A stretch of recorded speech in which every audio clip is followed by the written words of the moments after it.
War में duty कर रहे थे और आपको नीडल स्टिक इंजरी हुई है। नीडल स्टिक इंजरी का क्या मतलब है कि ऐसी कोई भी नीडल आपके प्रिक होना जो कि एक पेशेंट के यूज़ की जा चुकी थी। सबसे पहला काम पैनिक नहीं करना है, ठीक है।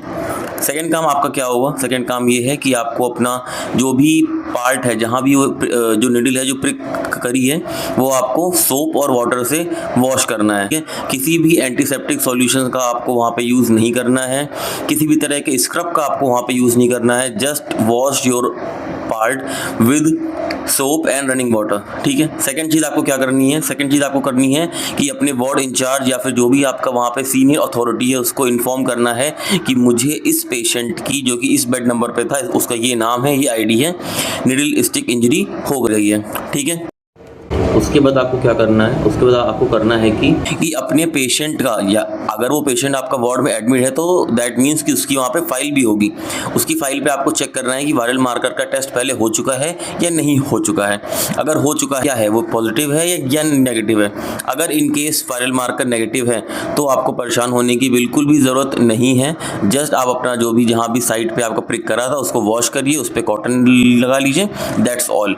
लेकिन अगर इन केस उनका वायरल मार्कर पॉजिटिव है तो आपको क्या करना है कि अपने तुरंत मेडिसिन ओपीडी में जाइए या फिर इमरजेंसी में जाइए। जो भी वहाँ पे प्रेजेंट टाइम में सीएमओ प्रेजेंट होगा या फिर मेडिसिन ओपीडी में जो भी आपका डॉक्टर प्रेजेंट रहेगा उसको आपको इन्फॉर्म करना है कि सर मुझे वहाँ के पेशेंट की नीडल स्टिक इंजरी हो गई है, तो अब मुझे आगे क्या करना है, ठीक है। वो आपको बताएंगे कि अभी तुरंत आप अपना जो ब्लड सैंपल है वो, और साथ ही साथ आपका जो पेशेंट का ब्लड सैंपल था, जो HbF AG HIV और FCV का मार्कर होता है जिसको हम लोग वायरल मार्कर भी कहते हैं, ये अपना और पेशेंट दोनों का ही आप टेस्ट के लिए भिजवा दीजिए।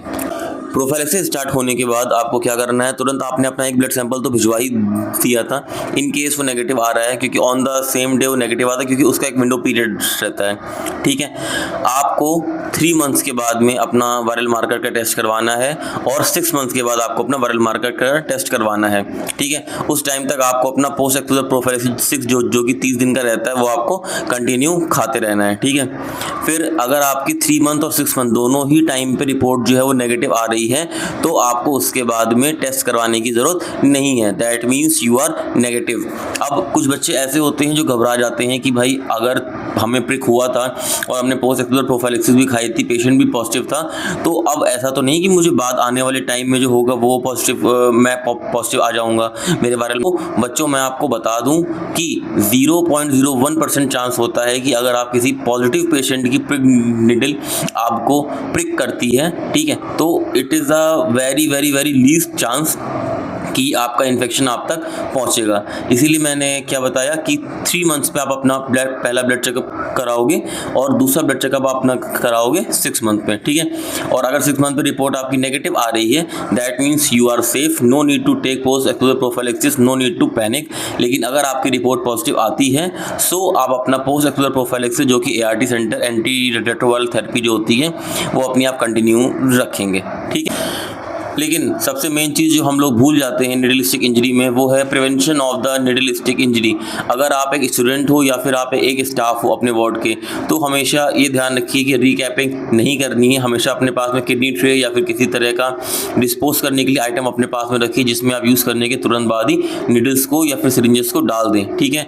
दूसरी चीज़, आप किसी भी डिपार्टमेंट में काम करें और आप एक मेडिको हो तो हमेशा ध्यान रखिए कि आपको अपने वैक्सीनेशन करवा के रखना है, ठीक। इनकी जो बूस्ट डोज होती है वो हम हमेशा आपको अप टू द मार्क रखनी है। क्यों? क्योंकि ये ध्यान रखिएगा prevention is always better than cure.